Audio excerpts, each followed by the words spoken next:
नमस्कार, डिबेट के number 1 show ताल ठोक के में आपका बहुत बहुत स्वागत है। मैं हूं आपके साथ अनुराग मुस्कान। देखिए, पिछले कई दिनों से बंगाल हिंसा की आग में जल रहा है और इस हिंसा की आग के निशाने पर हैं बंगाल में रहने वाले हिंदू, बंगाल के हिंदू, जिन पर एक सोची समझी साजिश के तहत हमले किए जा रहे हैं। उनके घरों को जलाया जा रहा है, हिंदू महिलाओं से छेड़छाड़ के आरोप लग रहे हैं और इन सब के बीच बंगाल में बांग्ला न्यू ईयर मनाया जा रहा है। लेकिन डर और पलायन के साए में जीने वाले हिंदू कैसे नया साल मनाएंगे? इन सब के बीच एक चौंकाने वाला खुलासा हुआ है। जांच एजेंसियों के मुताबिक बंगाल में हिंसा की साजिश रामनवमी के पहले ही रची गई थी और पूरे बंगाल में रामनवमी के मौके पर हिंदुओं को निशाना बनाने का प्लान था, जो पूरा हो नहीं पाया। देखिए, वक्फ विरोध के नाम पर इस साजिश को पूरा किया जाने लगा। उसके बाद जो कानून का विरोध करते थे उसको इस हिंसा से जोड़कर देखा जाने लगा। बांग्लादेश मॉडल के जैसे बंगाल में हिंसा फैलाने के लिए विदेशों से फंडिंग हुई थी और एनजीओ की मदद से दंगाइयों तक ये पैसा पहुंचाया गया था। और फंडिंग को पहुंचाने और साजिश रचने में बांग्लादेश और पाकिस्तान के आतंकी संगठनों की भी अहम भूमिका रही है। तो वहीं बंगाल में हो रही हिंसा और हिंदुओं पर होते हमले को लेकर योगी आदित्यनाथ ने ममता बनर्जी पर हमला बोला है और कहा है कि दंगाइयों का इलाज सिर्फ डंडे से ही होगा। बंगाल, मध्य प्रदेश, झारखंड तक हिंदुओं पर हमले हो रहे हैं और इन सब के बीच समाजवादी पार्टी के नेता इंद्रजीत सरोज ने भी हिंदुओं की भावनाओं को ठेस पहुंचाने वाला बयान दिया है। ऐसे में सवाल उठता है कि क्या पश्चिम बंगाल से लेकर यूपी तक एंटी हिंदू नैरेटिव सेट करने का प्रयास किया जा रहा है? सवाल यह भी है कि क्या तुष्टीकरण के लिए ही हिंदू विरोधी राजनीति हो रही है? और सबसे बड़ा सवाल यह है कि क्या बंगाल में हिंदुओं के खिलाफ हिंदू हटाओ ऑपरेशन के तहत हिंसा हो रही है? आज इसी अहम मुद्दे पर ताल ठोक कर करेंगे चर्चा, लेकिन उससे पहले देख लेते हैं ये छोटी सी। आप देख रहे होंगे बंगाल जल रहा, वहां की मुख्यमंत्री चुप, दंगाइयों को शांति दूत कहती है। अरे लातों के भूत बातों से कहां मानने वाले हैं?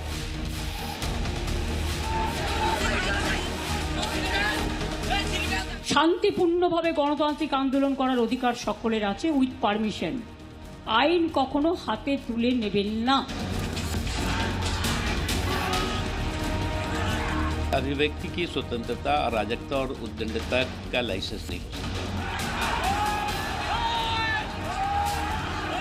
আমরা ছেলে মেয়ে নিয়ে কোথায় যাব? বাচ্চা বাচ্চা ছেলে নিয়ে কোথায় যাবো? এই সব পুড়িয়ে দিয়েছে তো। 6-7 लाख रुपया का सामान था सर, पूरा एकदम डैमेज कर दिया है, सब निकल कर जला दिया है। হিন্দুদের কাটছে ভাই মুর্শিদাবাদে, বাড়িতে ঢুকে গলা কেটেছে, বলছে এর পরের পরবে জবাই করবে।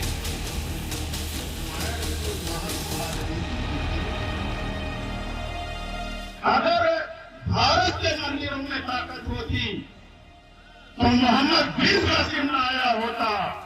भारत के मंदिरों में ताकत होती तो महमूद गजनवी आया होता।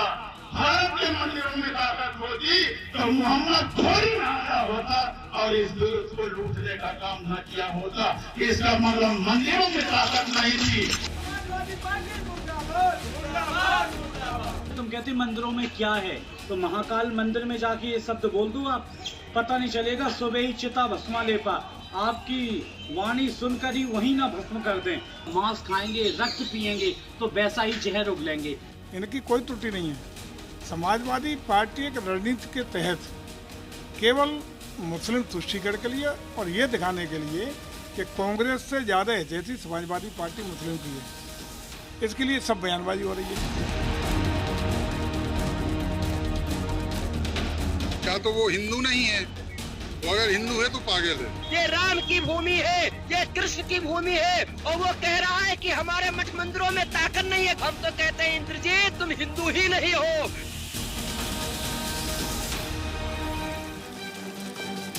तो देखा आपने इस रिपोर्ट को, अब इस पर डिबेट करना जरूरी है और डिबेट के लिए आज हमारे पास हमेशा की तरह एक अच्छा खासा भरपूर पैनल है। मैं इंट्रोडक्शन करा देता हूं। भारतीय जनता पार्टी के नेता दिलीप घोष कुछ पलों के लिए हमारे साथ जुड़े हैं, 5 मिनट के लिए वो हमारे साथ रहेंगे। इसके अलावा डॉक्टर अजय आलोक भारतीय जनता पार्टी के प्रवक्ता हमारे साथ जुड़ चुके हैं।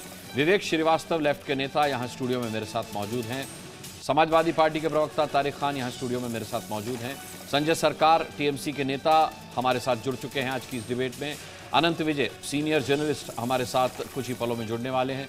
विश्व हिंदू परिषद के प्रवक्ता श्री राज नायर हमारे साथ आज डिबेट का हिस्सा होंगे। और यहाँ स्टूडियो में इस्लामिक स्कॉलर मेरे साथ मौजूद हैं शेख अलीमुद्दीन असादी। मैं सभी का बहुत बहुत स्वागत करता हूं। मैं सबसे पहले दिलीप घोष जी का रुख करूंगा। दिलीप घोष जी, आपने ममता बनर्जी पर आरोप लगाया कि ये जो साजिश रची गई, ये बाकायदा रामनवमी से पहले इसकी स्क्रिप्ट लिखी गई और अब उसी स्क्रिप्ट पर काम हो रहा है। सवाल यह है कि केंद्र में आपकी सरकार है, वहां ममता बनर्जी क्या स्क्रिप्ट लिख रही हैं और उसको किस तरीके से मटेरियलाइज कर रही हैं, ये आप ऐसे क्यों देख रहे हैं जैसे कि आप विपक्ष में हो? जाहिर सी बात है पश्चिम बंगाल में आप विपक्ष में हैं, लेकिन केंद्र में आपकी सरकार है। केंद्र में जरूर हमारा सरकार है, लेकिन यहाँ पुलिस प्रशासन यहाँ के राज्य का हाथ में। अभी आपने जो बाइट दिखाया, ममता बनर्जी बोल रहे हैं कोई भी प्रदर्शन कर सकता है, कोई परमिशन। हाँ। बंगाल में अभी मुर्शिदाबाद मालदा नदिया तो हो रहा है, पूरा प्रदेश में भी फैल गया है। कहाँ परमिशन है? पुलिस को ये तक मालूम नहीं है कहाँ कहाँ पर रैली होने वाली है और कितने लोग आने वाले हैं। अचानक शुरू हो जाता है और अब जानी तोड़ फोड़ शुरू हो जाता है। जिस दिन ये घटना घटी 11 तारीख को मैं मालदा में था और वहां से इधर 300 किलोमीटर आने वाला था मैं 12-7 तक। तो मुझे पुलिस रोका, 4 बजे तक जाने के लिए मना किया। मैं रुका रहा, लेकिन रात को 9 बजे बीएसएफ आके रास्ता खाली किया, तब मैं वहां से निकला।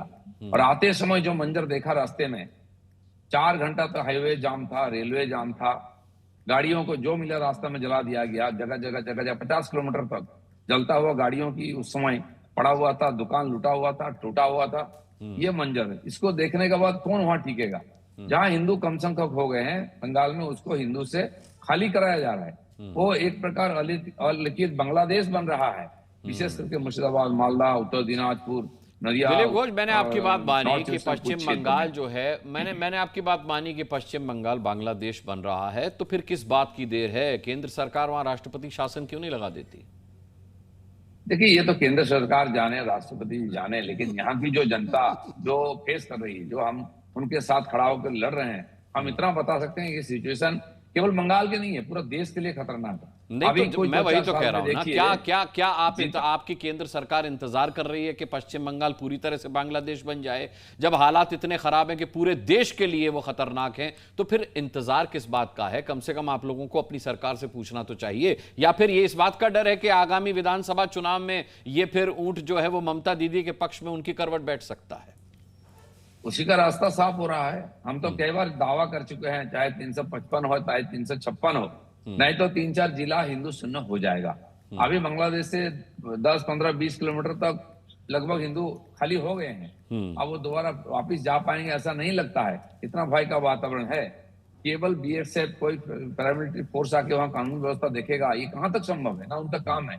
सरकार है, अगर यहाँ के राज्य सरकार जानबूझ करके इसे लोगों, जिहादी लोगों को और खुला छूट देता है, एक ना लाठी ना गोली, ना तो कोई एफआईआर होता है और ना कोई अरेस्ट होता है। बीएसएफ पकड़ता है लोगों को, घुसपैठियों को, और पुलिस का हवाले करना पड़ता है क्योंकि कानून व्यवस्था पुलिस के हाथ में, और वो फिर वो छोड़ देते हैं।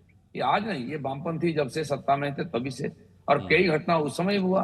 अब धीरे धीरे ये तो एकदम आम बात हो गया। कोई मौका मिले, चाहे वो सीए का कानून पारित हो, उस समय भी आगजनी होती है 3 दिन तक, सेम घटना, तो पुलिस, थाना, रेलवे स्टेशन जला दिया जाता है। नुपुर शर्मा कुछ बोल दिया, मौका मिल गया तो 3 दिन चलता है। अभी वाकफ बिल, ये कानून तो देश भर के लिए बना है, केवल बंगाल के लिए थोड़ी ना है। यहाँ क्यों हंगामा हो रही है? और वाकफ के साथ हिंदुओं का क्या रिश्ता है? संपत्ति मुसलमानों का है, लूट रहे हैं मुसलमान नेता और उनके धार्मिक गुरु। उसका अगर वहां से निकालना सरकार चाहती है तो हिंदू मंदिर, मठ, दुकान, प्रॉपर्टी पर क्यों अटैक होता? कोई मौका चाहिए कि हिंदू को खाली करो। और ममता जी को लग रहा है कि अगले चुनाव जीतना है तो कुछ जिला हमें एकदम हाथ में लेना है कि हिंदू निकले ही ना यहाँ से वोटिंग करने। 21 के बाद जो घटना घटी है, अभी लोग डरे हुए हैं, कुछ लोग दूसरे प्रदेश में चले गए हैं। आप तो अपने जिला से दूसरे जिला गए हैं। बॉबी हाकिम बोले क्या है, प्रदेश में ही है, तो घर छोड़ के कोई जिला से दूसरे जिला पलायन कर जाए, उनके लिए कोई बात नहीं।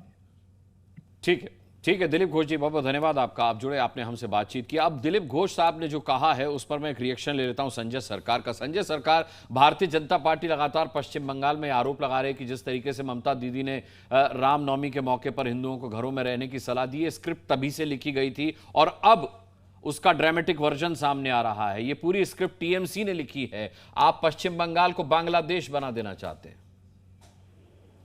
देखिए, आज तो हम लोग को बंगाल में नया साल है, नया साल का सबको शुभकामनाएं देता हूं मैं आप सभी को। मैं एक चीज पूछना चाहता हूं, सबसे बड़ा दिलीप घोष जी बोल रहे हैं, लेकिन इनके जो नेता बड़े बड़े बयान दे रहे हैं, सुकांत मजूमदार क्या बोला, आपको रिकॉर्डिंग सुनाएंगे।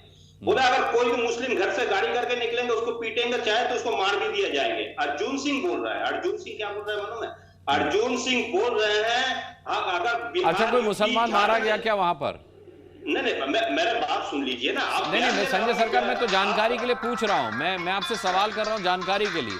कोई मुसलमान मारा गया क्या वहां पर?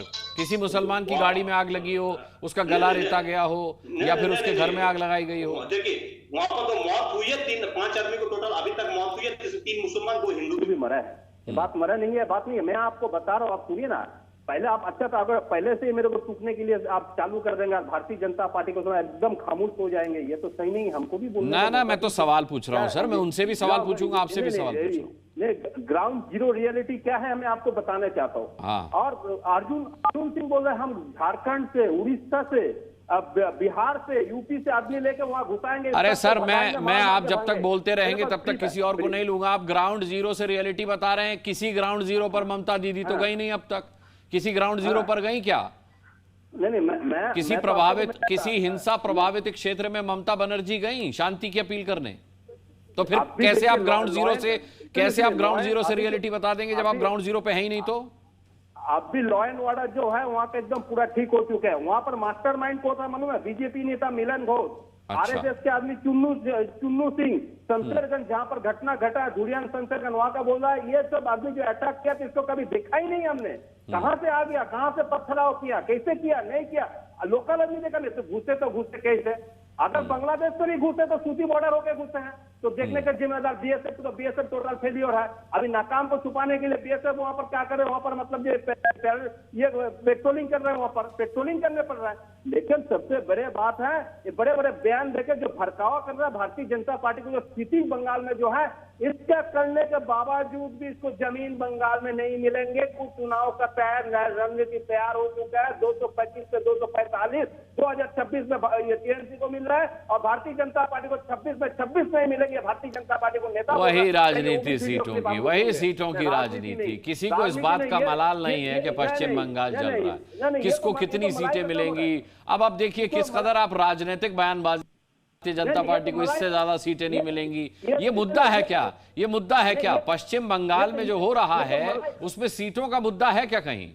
यही तो मैं जानना चाह रहा हूँ। ये तो मलाई के काम हो रहा है। भारतीय जनता पार्टी वहां पर हमको नाम बोल दिया, मिलन घोष, चुन्नू सिंह, राकेश घोष माफी भी मांगा वीडियो करके, जो हम किया गलती माफी कर दो हमको।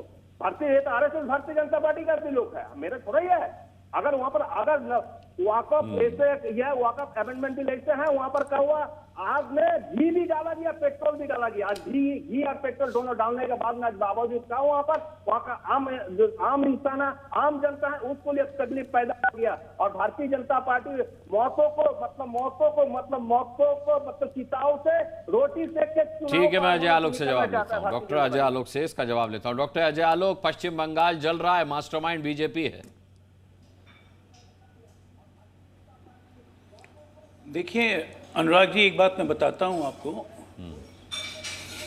स्वार्थियों को गद्दारों से भी मदद लेने में हिचक नहीं होती है। और हमारा भारतीय इतिहास तो बढ़ा हुआ है कि अपने स्वार्थ के लिए कैसे कैसे लोगों ने गद्दारी किया, कैसे कैसे लोगों ने गद्दारों की मदद की, आक्रांताओं की मदद की। यही ममता बनर्जी थी, यही 2003 था। 1 मिनट चुप रहिए, सुनिए, मैं आपके बीच में नहीं बोल रहा था, चुप रहिए, सुनिए, याद दिलाता हूँ। 2003, अरे शांति से रहिए ना भाई, चिल्लाते रहिए, फिर चिल्ला लो और चिल्ला लो भाई। अजय आलोक ने शांति से, संजय सरकार, अजय आलोक ने शांति के साथ आपको सुना है भाई। चिल्ला नहीं है। हाँ, तो अब आप अपने बारी पे अपनी आपत्ति दर्ज कराइएगा, अभी उनकी बात पूरी हो जाने दीजिए, बोलने दीजिए, बोलिए। ठीक, धन्यवाद। अजय यही 2003 था, यही 2003 था, यही लोकसभा था, यही ममता बनर्जी थी। चिल्ला चिल्ला के कहती थी कि मुर्शिदाबाद, 24 परगना, ये सब पे बांग्लादेशी को लेफ्ट वाला बसा के यहाँ पे सब बांग्लादेशी को भारतीय बनाया जाता है। और उस वक्त ये मुर्शिदाबाद, ये 24 परगना, ये जितने जिला थे, गंजीपुर, सुफिया, ये जितने ये नाम गिना रहे हैं, तमाम सीटें लेफ्ट की झोली में थी। लेफ्ट वाला फार्मूला अपना लिया, भाईजान अब अपने बन गए। लेफ्ट ने तो कम से कम हिंदू भगाओ विरोधी अभियान नहीं शुरू किया था, यहाँ सत्ता संरक्षित हिंदू भगाओ अभियान शुरू हो गया और उसके बाद बैठ के यहाँ ज्ञान बांट रहे हैं। और इतने बेशरम हैं कि हमारे देश के यूनिफॉर्म सर्विसेज बीएसएफ को कह रहे हैं कि बीएसएफ बांग्लादेश से आदमी लेके आई या दंगा करवाई, अब बाद में बीएसएफ ही दंगा रुकवा रही है। इससे बड़ी बेशर्मी कभी देखी है आपने? आपके दर्शकों में नहीं देखी होगी। आज तक किसी राज्य सरकार ने यह नहीं कहा होगा कि भारत की आर्म फोर्सेस दूसरे देश से दंगाइयों को लाके अपने देश में दंगा करवाती है, हिंदुओं को भगा देती है और फिर वहां पेट्रोलिंग करने लगती है। गजब का फर्टाइल माइंड है यार। मुर्शिदाबाद की गंगा की प्लेन सबसे ज्यादा फर्टाइल थी, इनको उससे भी ज्यादा फर्टाइल है।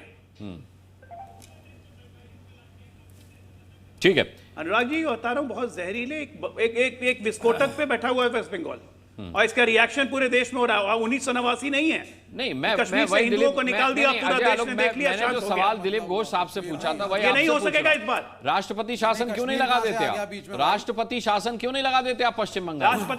पूरे देश में ही लगा दो। बिल्कुल बिल्कुल, सुन लीजिए, पूरे देश में लगा दो राष्ट्रपति शासन। सुन लीजिए, अरे पूरे देश में लगा दो। आपके जैसे आप लोग जैसे विवेक श्रीवास्तव, आपके जैसे चाइनीज एजेंट रहेंगे ना देश में, राष्ट्रपति शासन लगाने की जगह आप लोग को देश निकाला दे देना चाहिए। आपको देश निकाला दे देना चाहिए, निष्कासित कर देना चाहिए आपको देश से। अरे भाई, ये सारा लॉ एंड ऑर्डर आपके लोग वहां खराब कर रहे हैं। क्यों भी सुनिए, ये देखिए लेफ्ट टीएमसी, ये सारा झगड़ा आप लोग करवा रहे हैं। कसम खाते थे मिल गए। हाँ, कोई नहीं मिले हैं। तृणमूल कांग्रेस के खिलाफ है, चुनाव लड़ेंगे, लेकिन यहाँ पे कल्प्रिट आप हैं। हिंदुओं को जो मारा गया है, हमें तो आपकी साजिश लगती है। ये मुसलमानों को बदनाम करने की आपकी साजिश हो सकती है। तहकीकात होनी चाहिए। श्रीवास्तव, लगती है पर नहीं, एग्जेम्पशंस पर नहीं चलेंगे। वो कह रहे हैं ना, लगती है पर नहीं, कोई सबूत हो तो बताइए। जो सरकार में है वो कह रहे हैं साहब, कोई सबूत हो तो बताइए। एग्जाम्पशंस पर नहीं, हमें तो आपकी साजिश लगती है। नहीं, अच्छा आप मुझे बताइए। चलिए सुनिए, आप कह रहे हैं साहब कि इसमें विदेशी विदेशी ताकतों को क्या लाभ होगा? खत्म कर लूं अनुराग जी, यहाँ पे बदनाम तो मुसलमानों ठीक है, को अजय आलोक की बात खत्म नहीं हुई। विवेक जी, अजय आलोक की बात पूरी हो जाए। बोलिए अजय। मैं कह रहा हूं कि देश एक ऐसे मुहाने पर बैठा हुआ है, और खासकर पश्चिम बंगाल एक ज्वालामुखी के मुहाने पर बैठा हुआ है। रह के विस्फोट हो रहे हैं। केंद्र सरकार बिल्कुल ऑब्जर्व कर रही है, गवर्नर की रिपोर्ट का वेट कर रहे हैं हम लोग। राज्य सरकार से होम मिनिस्ट्री में रिपोर्ट मांगी है। कौन करवा रहा है? नी जर्क रिएक्शन नहीं होता है। कौन करवा लो, नहीं करवाएंगे ना, टांग तोड़ देंगे अलगाववादियों की। जो आज योगी ने कहा, योगी जी ने कहा है ना कि लाखों के भूत बात नहीं मानते करता है। आप लोग वैसे ही हैं। हाँ, हम वैसे नहीं हैं। आपको हिंदुत्व के नाम पे लॉ एंड ऑर्डर खराब करने की पूरे देश में आदत है। भूत हैं आप लोग। चाहे नागपुर के दंगे हो, चाहे दिल्ली के दंगे हो, चाहे बंगाल हो, चाहे संबल हो, एक ही चीज कॉमन है, संघ परिवार। और आपकी सोच कि ये देश सेकुलर ना रहे, ये है आपकी सोच। और हर जगह पे आप डिवीजन करते हैं। संबल बंगाल में नहीं है। कौन था उनका कॉर्पोरेट? हाँ, और तृणमूल कांग्रेस वाले प्रवक्ता से मेरी अपील है कि पकड़ करके जो भी बीजेपी हमारा कौन गया था? हिंदू लॉ एंड ऑर्डर के खिलाफ बात करता है, कौन अंदर डालते हैं उसको? बिल्कुल, बहुत अच्छा सवाल। जाएगा हिंदू लॉ एंड ऑर्डर तुमको समझ में भी आती है? बिल्कुल आती है हमको। अभी ज्योति बसु होते हैं ना, सीधा कर देते हैं यहाँ पे। 3 दशक तक इन्हीं का लॉ एंड ऑर्डर चला है भाई। पश्चिम बंगाल में 3 दशक से ज्यादा तक लेफ्ट का लॉ एंड ऑर्डर चला है। मैं संजय सरकार आपसे बहुत अच्छा सवाल पूछता हूं। मेरा सवाल नहीं है, सवाल विवेक श्रीवास्तव का है कि भारतीय जनता पार्टी अगर मास्टरमाइंड है, अगर इनके नेता जो आपको लगता है कि वहां पर हिंसा की स्क्रिप्ट लिख रहे हैं, लॉ एंड ऑर्डर आपका है, सरकार आपकी है, मुख्यमंत्री आपकी है, कोई कार्रवाई, किसी की गिरफ्तारी क्यों नहीं हुई? वहां किसी बीजेपी नेता के ऊपर कोई कार्रवाई क्यों नहीं हुई? देखिए, आप देखिए, सुकांत मजूमदार ने एक्स में क्या किया था, जितना बाहर का घटना था सब बंगाल को घटना बोल के उसमें पहले उसमें ये किया था, एक्स में छोड़े थे। जब पुलिस ने पकड़ा गया तो ये बंगाल के एक भी घटना नहीं है, तुरंत डिलीट कर दिया एक्स से। नंबर वन ये अजय आलोक बोले ना गद्दार, हकीकत है। और 1925 से लेकर 47 तक आरएसएस भी, मतलब जब वंदे मातरम नहीं बोला, जब 47 15 अगस्त में जब आजादी हुआ, पैदा हुए थे तब, पैदा हुए थे आप 1935 से 45 में आप पैदा हुए थे सरकार साहब, या ममता बनर्जी पैदा हो गई थी? नहीं, आज के गद्दारों की बात करना, पैदा हुए थे तब। डिबेट को डिफ्लेक्ट मत कीजिए, डिबेट को डिफ्लेक्ट मत कीजिए। 1947 डिबेट डिफ्लेक्ट मत कीजिए, अपनी जिम्मेदारियों पे जवाब दो। नए गद्दारों की बात अपनी जिम्मेदारियों पे जवाब दीजिए। इनकी बात नहीं होनी चाहिए। आरएसएस के दफ्तर में राष्ट्रीय फ्लैग अपनी जिम्मेदारियों पे जवाब दीजिए। ठीक है, पुराने गद्दारों चाइनीज एजेंट, बीच में बोलना बंद कर। नहीं, पुराने गद्दारों चाइनीज एजेंट ये तो गद्दार है। हाँ, भाषा का संयम रखिए, भाषा का संयम रखिएगा, सभी से निवेदन है। उसको साथ में तो बिजनेस करने के लिए किसने किया था? अदानी का भाई विनोद अदानी किया था, मैंने नहीं किया था। किसने दोस्ती किया था? गोलेकर बोलता है अडानी को किसने बंगाल में इन्वेस्ट करवाया? अंग्रेज अडानी को पश्चिम बंगाल में इन्वेस्ट किसने करवाया? अंग्रेज को समर्थन करना चाहिए, अभिषेक बैनर्जी ने को नहीं करना चाहिए। किसने बोला था? भाई पकड़ करके ये जितने भी संगठन के लोग हैं भाजपा के, अगर गलत है हमारी अपील है, पकड़ करके अंदर डालो, ट्रायल शुरू करो।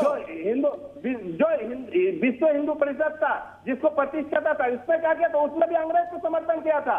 आज बड़े बड़े भाषण मत दीजिए। अंग्रेज को, गद्दारों को, जन्म ही ने गद्दारों को कौन से भारतीय जनता पार्टी, गद्दारों को गोद से भारतीय जनता पार्टी को जन्म वो एक गद्दार पार्टी है।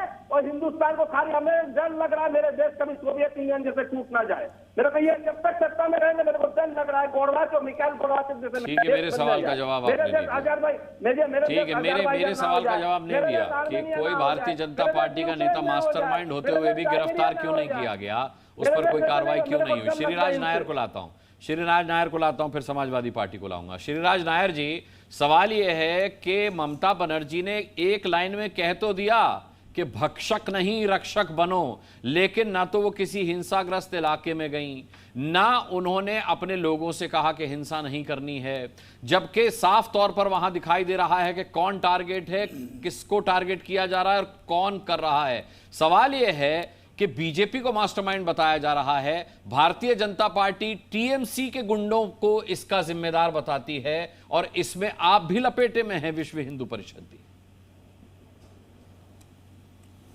देखिए अनुराग, ये है कथनी और करने में फर्क।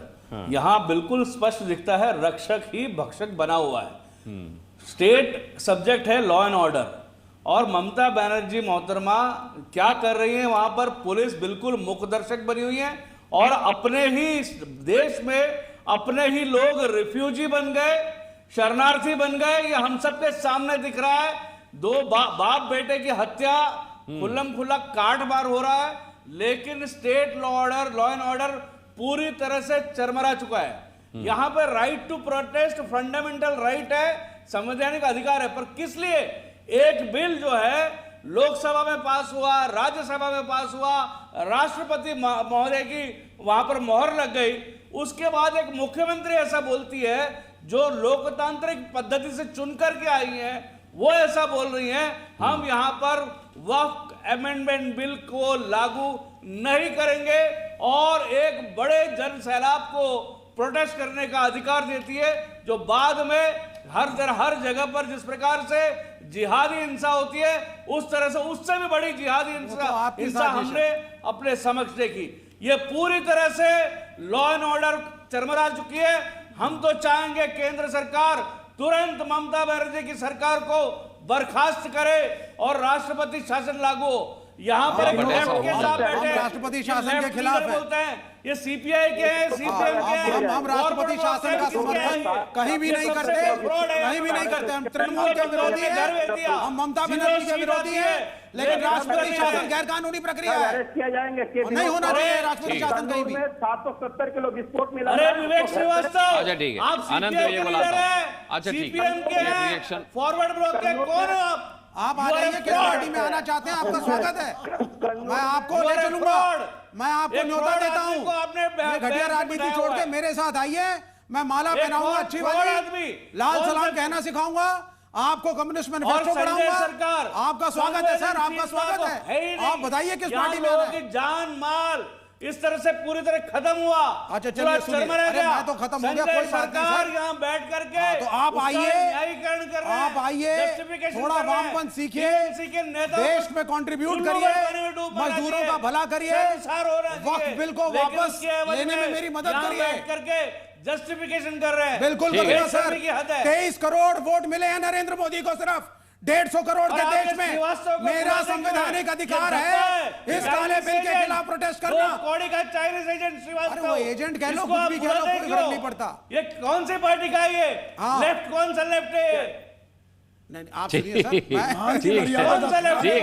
ठीक है, मैं भाषा का रखने की अपील और निवेदन एक बार फिर कर रहा हूं। अनंत विजय का रुख कर रहा हूं। अनंत विजय, अच्छा ठीक है, अच्छा ठीक है।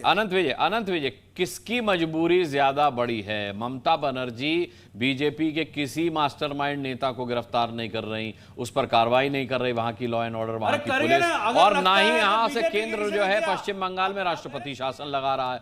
केंद्र की मजबूरी ज्यादा बड़ी है या ममता बनर्जी की मजबूरी ज्यादा बड़ी है? ममता बनर्जी की मजबूरी इसलिए ज्यादा बड़ी है अनुराग जी, क्योंकि उनको वोट चाहिए 40% मुसलमानों का, इसलिए उनकी मजबूरी ज्यादा है।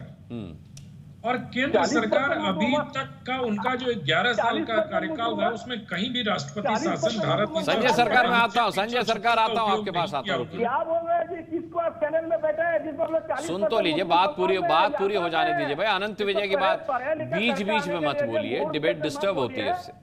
ठीक, तो अपनी बारी में बोलिएगा, अपनी बारी में बोलिएगा। ये तो मूर्ख यूनिवर्सिटी से पढ़ के आया है, मूर्ख यूनिवर्सिटी। ठीक है, अरे ठीक है भाई, अरे ठीक है, मुझे आवाज का फेडर डाउन करना पड़ेगा फिर आपकी, आप सबके बीच में बोल रहे हैं। हाँ ठीक है, बोलिए अनंत विजय। मैं सिर्फ इतना कह रहा था कि ममता बनर्जी की वोट की मजबूरी है, अदरवाइज अगर राष्ट्रपति शासन लगाने का केंद्र सरकार के पास विकल्प हमेशा से है, लेकिन वो लगाएगी नहीं, क्योंकि जो इम्पेकेबल रिकॉर्ड है नरेंद्र मोदी गवर्नमेंट का कि उन्होंने किसी भी राज्य सरकार को 356 अनुच्छेद का उपयोग करते हुए बर्खास्त नहीं किया।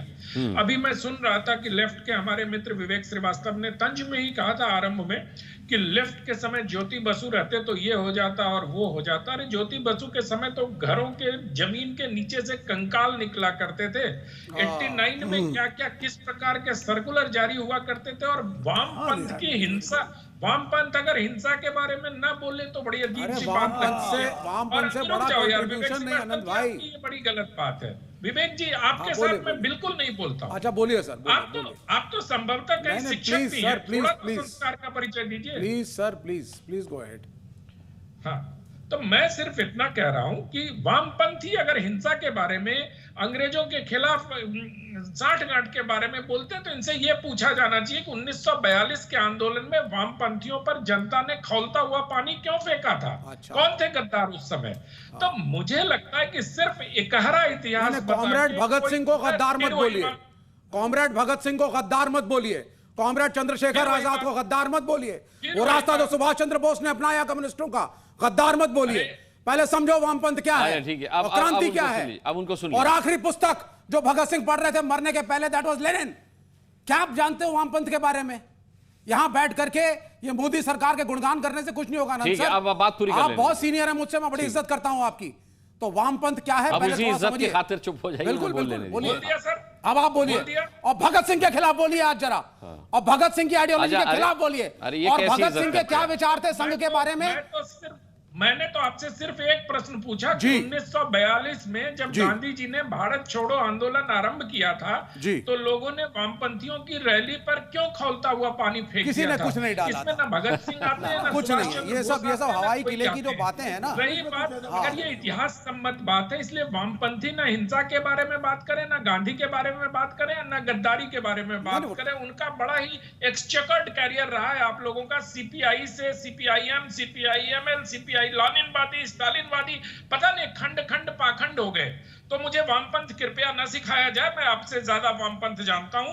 लेफ्ट न होते हुए भी मैं वामपंथियों के रग रग से। तो आप शायद ये भी जानते होंगे सुभाष चंद्र बोस की पार्टी का नाम था ऑल इंडिया फॉरवर्ड ब्लॉक, जो आज लेफ्ट फ्रंट का हिस्सा है। ये जानते हैं आप? Subhash Chandra Bose was the leftist and communist, ये जानते हैं आप? वोट आपका तो कुछ स्टेक पे नहीं है बंगाल में। स्टेक वेक आपके कहने से थोड़ी ना होता है, स्टेक नहीं है सर। 16 एमएलए मेरे बिहार में है, त्रिपुरा में मेरे एमएलए हैं, केरल में मेरी सरकार है, तेलंगाना में सरकार समर्थन दे रहा हूं। आप कह रहे हैं कुछ है ही नहीं। आपके लिए 4-5 लोगों की पार्टियां चिराग पासवान जैसी इंपॉर्टेंट है। ये थोड़ी ना होता है सर। चुनवा नहीं पाए आप बंगाल से, केरल सर न्यूट्रल होकर के बोलिए पत्रकार की तरह, तब मैं आपके खंडन को स्वागत भी करूंगा सर। ये कह रहा हूं, अपने ही देश में, जिस राज्य में अपने ही लोगों को शरणार्थी की तरह शरणार्थी शिविर में रहना पड़े, ये वहां के मुख्यमंत्री के लिए बहुत ही शर्मनाक बात है कि एक देश का नागरिक अगर वो हिंदू है तो उसको शरणार्थी शिविर में रहना पड़ रहा है। इससे दुखद बात अनुराग जी कुछ नहीं हो सकती है। मैं सिर्फ इतना कहना चाहता हूं कि वोट के लिए समाज को इतना भी बांटना उचित नहीं है। अच्छा ठीक है, मैं विवेक श्रीवास्तव जी आप ही से पूछूंगा। चलिए 42 में लेफ्ट पर खौलता हुआ पानी फेंकने वाली बात झूठी थी बकौल आपके, लेकिन क्या ये भी सच नहीं है कि ममता बनर्जी जो मैं अनंत विजय, ये इन्होंने कहा ऐसा कुछ नहीं हुआ था, तो चलिए इन्हीं की बात मान लेता हूं, लेकिन इनके इतिहास लेखन की प्रविधि probably possibly it appears to be पे चलती है ना, इनके पास कोई उदाहरण तो होता है। ठीक है विवेक जी, अब ये बताइए क्या ये सच नहीं है, क्या ये सच नहीं है कि लेफ्ट का 3 दशक से ज्यादा का हिंसा वाला शासन ही ममता बनर्जी ने उखाड़ करके फेंका था पश्चिम बंगाल में? ममता बनर्जी क्यों आई थी? ममता बनर्जी पर भरोसा जनता ने क्यों जताया था? क्योंकि लेफ्ट की हिंसात्मक राजनीति से जनता त्रस्त हो चुकी। सर मैं 15 सेकंड में अपना उत्तर देता हूं। सबसे पहली चीज ये अनंत विजय जी कि हम लोग क्रांति के रास्ते पे चलते थे। पहले आजादी के बाद एक विचार विमर्श हुआ, पूरी पृथ्वी पे पहली बार निर्णय किया वामपंथियों ने कि भारत में इलेक्शन के जरिए लोगों की मर्जी से रिवॉल्यूशन आएगा, गन के जरिए नहीं। और बाद में यह पद्धति लेफ्टिस्टों ने पूरे विश्व में अपनाई। Point number 1। पॉइंट नंबर 2, आपने ममता बनर्जी की बात करी। सर 36 साल 35 साल तक अगर कोई भी पार्टी, कोई भी लेफ्ट का गठबंधन या कोई अन्य पार्टी, जैसे गुजरात में बीजेपी, अगर ये भी रूल करते हैं तो जब तक पब्लिक का समर्थन ना हो नहीं हो सकता। ये people wanted us, communal harmony थी। 29 साल तक जो आदमी स्पीकर था वेस्ट बंगाल की असेंबली का, हलीम साहब, वो एक मुसलमान थे, ना हिंदू ना मुसलमान, वो एक कॉमरेड था। मोहम्मद सलीम मुसलमान नहीं है, वो एक कॉमरेड है हमारे लिए। ज्योति बसु हिंदू नहीं थे, वो एक कॉमरेड थे। तो आप जब एक इंडियन की तरह सोचेंगे, एक सोशलिस्ट की तरह सोचेंगे, तभी ये देश आगे बढ़ेगा। ठीक है, अब देखिए अखिलेश यादव किस की तरह सोच रहे हैं। एक बड़ी खबर आ रही है, मैं बता दूं, बंगाल हिंसा पर अखिलेश यादव का बयान आया है। उन्होंने कहा है कि हम ममता बनर्जी के साथ हैं। बंगाल में क्या हो रहा है सब देख रहे हैं, यूपी में क्या हो रहा है सब देख रहे हैं। ये अखिलेश यादव का बयान। बंगाल से क्या लेना देना, हम ममता जी के साथ है, खत्म बात। वहां जो कुछ कम्युनल टेंशन हो रही है वो सब बीजेपी करा रही है। हमने मुजफ्फरनगर में नहीं देखा क्या, या यूपी में जो घटनाएं होती नहीं देखा? मैंने अपने तालग्राम में देखा, बीजेपी के नेता ने, बीजेपी के कार्यकर्ता ने एक जानवर का मांस कटवा के मंदिर में डाला और उसमें 17 बीजेपी के लोग जेल गए थे। आप लोगों ने न्यूज ही नहीं चलाई। तारिक खान साहब आपकी बारी आ गई, देखिए, और क्या खूब बारी आई है अखिलेश यादव के बयान के साथ। कुल मिलाकर के मतलब यह हुआ, देखिए, एक तो मुजफ्फरनगर की वो बात कर रहे थे, मुझे याद है जब अखिलेश सीएम हुआ करते थे मुजफ्फरनगर में दंगे हुए थे और खुद अखिलेश यादव 19वें दिन मुझे याद है पहुंचे थे मुजफ्फरनगर। खैर वो बात पुरानी हो गई। नई बात यह है कि अखिलेश यादव कह रहे हैं कि वो ममता बनर्जी के साथ हैं। मुझे थोड़ा सा तारिक भाई ये बताइएगा कि अखिलेश यादव अगर मुख्यमंत्री होते उत्तर प्रदेश के तो क्या इसका मतलब यहाँ के हालात भी पश्चिम बंगाल जैसे होते? संभल किस दिन पहुंचे योगी आदित्यनाथ, ये भी आप बता दीजिए। ठीक है, ठीक है, डेट बता दीजिए। हाँ, नहीं, संभल पहुंचने की डेट बता दीजिए। संभल पहुंचे, दंगा संभल में जहां दंगा हुआ वहां सतव्रत पुलिस चौकी है। मुजफ्फरनगर में ऐसा हुआ कि अखिलेश यादव सवाल पूछा है आपने, मैं आपसे पूछ रहा हूं, 5 दिन 10 दिन 5 लोग मरे थे, कितने दिन बाद पहुंचे थे आप? कहा वो, अरे मुझ पे क्यों भड़क रहे हैं आप? सर मैंने तो आपसे नहीं, आपका काम सवाल पूछना नहीं है सर, सवाल पूछने के लिए यहां मैं बैठा हूं। आप डिबेट आए, आपके सवाल का जवाब सवाल नहीं होता तारिक भाई, सवाल का जवाब सवाल नहीं होता। या मुसलमान मरेगा या दंगा दंगा है। आप उस सवाल से बच रहे हैं ना कि अखिलेश यादव अगर सीएम होते तो क्या पश्चिम बंगाल जैसे हालात यूपी के भी होते? नहीं, मैं तो बताइए ना,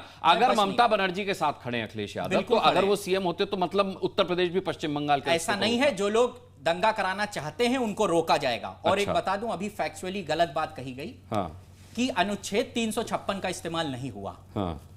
मणिपुर में क्या किया, राष्ट्रपति शासन नहीं लगाया। इतने बड़े चैनल पे आप फैक्चुअली लोग गलत बात कर रहे हैं, आप उनको रोक नहीं रहे हैं। क्या लगाया? जब 300-400 लोग मर गए तब आपको नौबत आई, इतने लोग हिंसा हुई, इतने लोग हमारी बहनों को नंगा घुमाया गया, उसके बाद यह नंबर आया कि राष्ट्रपति शासन लगाया जाए। आर्टिकल 356 की हमेशा बीजेपी ने बुराई की। अभी बताया जा रहा था कभी नहीं लगाया गया, मैं बता दे रहा हूं लगाया गया। बहुत बात हुई एजेंट की बात हुई ना, कुछ लोग अंग्रेजों के एजेंट थे, उनकी भी बात होनी चाहिए। आप बता रहे थे ना एजेंट, और यह भी कहा गया कि क्या आप पैदा हुए थे तो साहब जो बीजेपी के प्रवक्ता हैं ये 1925 में ही पैदा हो गए।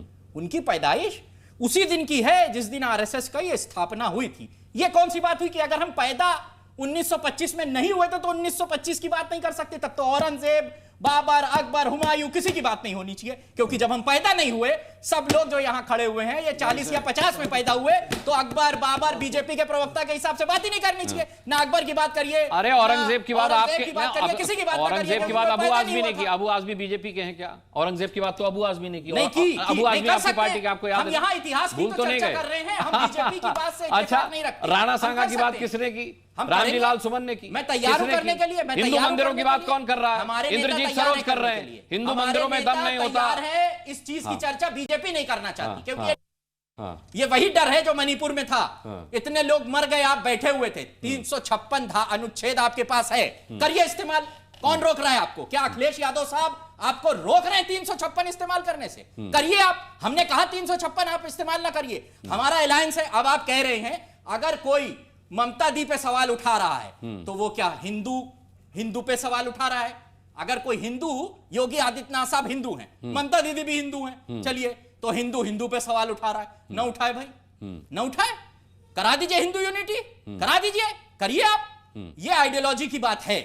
अगर जबरदस्ती स्टेट में जहां चुनाव होने वाले हैं वहां आप ऐसी टेंशन पैदा कर रहे हैं कि वोट का पोलराइजेशन हो, हम इसके खिलाफ लड़ेंगे। अखिलेश यादव साहब के नेतृत्व में। सबूत क्या है कि बीजेपी पोलराइजेशन कर रही है? अरे जो आया नहीं है, ठीक है, वो आपके पास आ चुका है। आपने संभल में हमारे एमपी का नाम डाला नहीं डाला? एफआईआर में डाला, डाला बीजेपी ने। नहीं, आप संभल की बात कर, संभल में कोई सांप्रदायिक दंगा नहीं हुआ। नहीं, दंगा होता है। आप दंगे को सांप्रदायिक दंगा नहीं हुआ, हिंदू मुस्लिम नहीं हुआ, वहां मुस्लिम मुस्लिम हुआ। आप क्या बात कर रहे हैं? पुलिस पर हमला किया। मैं आपसे जानना चाहता हूं टाइप्स ऑफ दंगे, आप दंगे को डिफाइन करना चाहते हैं सर, ये क्या तरीका है? अगर लोग मरे दैट मींस दंगा हुआ है। हां तो किसकी गोली से मरे? क्यों नहीं मरे? किसी की भी गोली से मरे? ना ना ना, ये क्या बात कर रहे हैं? अरे आप कह रहे हैं लोग अपने आप आपस में मार दिया। कमाल कर रहे हैं। ठीक है, मैं कहता हूं जो राम मंदिर में लोग मरे थे आपस में मार दिया था, मैं कहता हूं आप मानेंगे इस बात को? मैं कह रहा हूं कि आप जब कार सेवक पहुंचे थे, मैं कह रहा हूं उनको आपस में मैं कहता हूं आप संभल आना चाहते थे। कोई मान ही नहीं सकता सर। नहीं, आप संभल आ जस्टिफाई नहीं हो सकता नैरेटिव जो आप दे रहे हैं। आपके कैसे आप जस्टिफाई करेंगे? चिल्लाने से झूठ सच नहीं हो जाता तारिक भाई। आपका शो है, चुप जाता हूं। नहीं बिल्कुल, अरे आप मेरे शो में तो सब बोलते हैं। सुनिए तारिक भाई, पता नहीं कौन से चैनल से, किस एंकर से वाबस्ता होकर के आ रहे हैं आप। ये आप ताल ठोक के में मेरी जानकारी में पहली बार आए, तो मैं आपको बता दूं, यहां जितने भी लोग खड़े इनसे पूछिएगा, सबको बराबर मौका देता हूं, किसी का मुंह बंद नहीं करता और भारतीय जनता पार्टी से ताल ठोक के सवाल पूछता हूं। ये मेरा नाम है अनुराग मुस्कान और ये मेरे शो का नाम है ताल ठोक के। तारिक भाई, आप संभल की बात कर रहे हैं, आप जियाउर रहमान बर्क की बात नहीं कर रहे, जिन पर बिजली चोरी का आरोप है, जिनके अतिक्रमण को बुलडोज कर दिया गया, आप उनकी बात नहीं कर रहे। आप समाजवादी पार्टी के नेता विवादास्पद बयान दे रहे हैं, जीत सरोज हो, सुमन हो, चाहे वो अबू आजमी हो, आप उसकी बात नहीं कर रहे। आपको नहीं लगता कि इस तरीके की भड़काऊ बयानबाजी से देश का हाल, देश का माहौल बिगड़ रहा है? मैं जानना चाहता हूं इंद्रजीत सरोज हिंदू हैं या नहीं? मैं तो कह रहा हूं रामजीलाल सुमन कौन है फिर? वो भी तो हिंदू है। और रामजीलाल सुमन दोनों लोग हिंदू हैं या नहीं है? वो समाजवादी नेता है कि नहीं है? उनके समाज के ऊपर अत्याचार हुआ है, उनको अधिकार है उस बात करने का। अगर हिंदू समाज को अधिकार है अपनी हक की बात करने का, तो दलित समाज, पिछड़ा समाज, जिनके पेट में मटकी बांधी गई थी, कोई तारिक खान नहीं आया था मटकी बांधने, याद रखिए। उनको अपने हक की बात करने की इजाजत है। इंद्रजीत सरोज बताएंगे। अब देखिए, आप कहते हैं सवाल नहीं पूछता, अब 356 पे सवाल पूछ लेता हूं। अब डॉक्टर अजय आलोक, आपका झूठ पकड़ा गया, तारिक भाई ने झूठ पकड़ लिया, कह रहे हैं मणिपुर में तो आपने 356 का इस्तेमाल किया था। अज्जल गगड़ी छलकत जाए, इसी को कहते हैं। जब पढ़ा जाता है तो पूरा पढ़ा जाता है। असेंबली सस्पेंडेड एनिमेशन में है, असेंबली डिसॉल्व नहीं की गई है।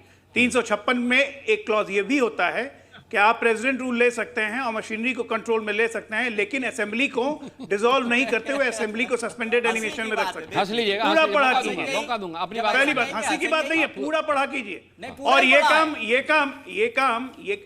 ये काम बिहार में 3 महीने तक हो चुका 2005 में, जब इन्हीं की यूपीए की सरकार थी। ये काम देश के हर हिस्से में हो चुका है, ये काम यूपी में 3 बार हो चुका है। कैसे प्रवक्ता है भाई तारिक भाई? पूरा पढ़ा करिए, ये काम 3 बार हो चुका है, कोई पहली बार नहीं हुआ। बता दीजिए क्लास अब आते हैं दूसरी बात पे। नहीं, दूसरी बात बताता हूं। जिनको जूते पड़ते हैं ना, उनको जूते चमकाने का बहुत शौक रहता है। सबसे पहला 356 रिजोल्यूशन ऑफ असेंबली कहां हुआ था? नहीं, कहां हुआ था? सबसे पहला 356 कहां लगा था? डिसोल्यूशन ऑफ असेंबली इन्हीं कम्युनिस्टों के खिलाफ। ये शिवा विवेक श्रीवास्तव की पार्टी के खिलाफ केरला में आज देखिए कैसे चमका रहे हैं जूता यूपीए के, ममता बनर्जी के सबके। उसके बाद किसने यूपीए को सम्मान बढ़ चुका है इन लोग का सत्ता के लिए। मैंने ये गलत नहीं बोला था। स्वार्थ के लिए गद्दारों से भी हाथ मिला सकते हैं। खैर इनका तो इतिहास रहा है ना। 1962 में चाइनीजों को ब्लड दे रहे थे। 1962 में तो चाइनीज को ब्लड दे रहे थे। इनका तो इतिहास ये है गद्दारी का। आज भी शी जिनपिंग के एजेंट बन के यहाँ बैठे हुए हैं। बहरहाल मैं अब उस पर नहीं जाना चाहता हूँ। मैं आज की वस्तुस्थिति पे रही है। आज की वस्तुस्थिति पे रही है। आज की वस्तुस्थिति ये है जाएगी केंद्र में, हिंदुओं को खदेड़ा जा रहा है और आप सब लोग जो लोग समर्थन दे रहे हैं, याद रखिएगा आप लोग को कोई भूलेगा नहीं। बिल्कुल जो लोग भी हिंदू को खदेड़े जाने में समर्थन दे रहे हैं, मुसलमान नहीं है, सब एक है। आप लोग भूलेगा आप वो बांटने वाले, और आप चाहते हो लोग बंटे, वोट पोलराइज हो और तुम्हारी राजनीति जो है वो आगे बढ़े। ये षड्यंत्र है आपका। ठीक है, अलीमुद्दीन असादी को लाते हैं बहुत संयम के साथ। ये हुआ जिम्मेदार आप लोग करने का मौका दीजिए। ठीक है, मैं संजय सरकार आपके पास आता हूं। अलीमुद्दीन असादी साहब, आप बुजुर्गवार भी हैं, आप इस्लामिक स्कॉलर भी हैं, आप बहुत सालों से इस देश के सियासी हालात पर पैनी नज़र भी बनाए हुए हैं। क्या कहेंगे ये जो झारखंड में हो रहा है, जो पश्चिम बंगाल में हो रहा है, किस नज़र से देखते हैं आप इसको? देखिए, आपका भी चश्मा राजनीतिक है? नहीं, राजनीति की बात नहीं है। हाँ। केवल हिंदुस्तान की बात होगी, हिंदुस्तान की रक्षा की बात होगी। 5 वहां मरे हैं, मरने वालों में कितने मुसलमान हैं, कितने हिंदू हैं?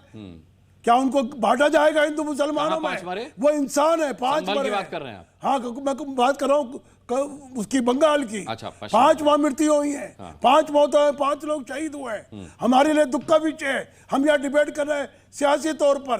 हम संवेदना व्यक्त नहीं कर रहे उन लोगों के लिए जो 5 लोगों की जान गई है। क्यों गई है?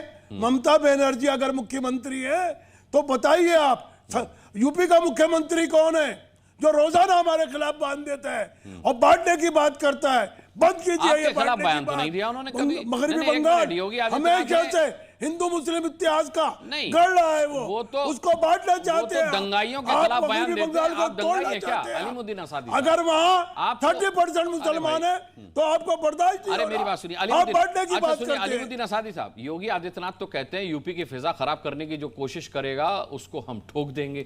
तो इसमें आप कहां से आ गए?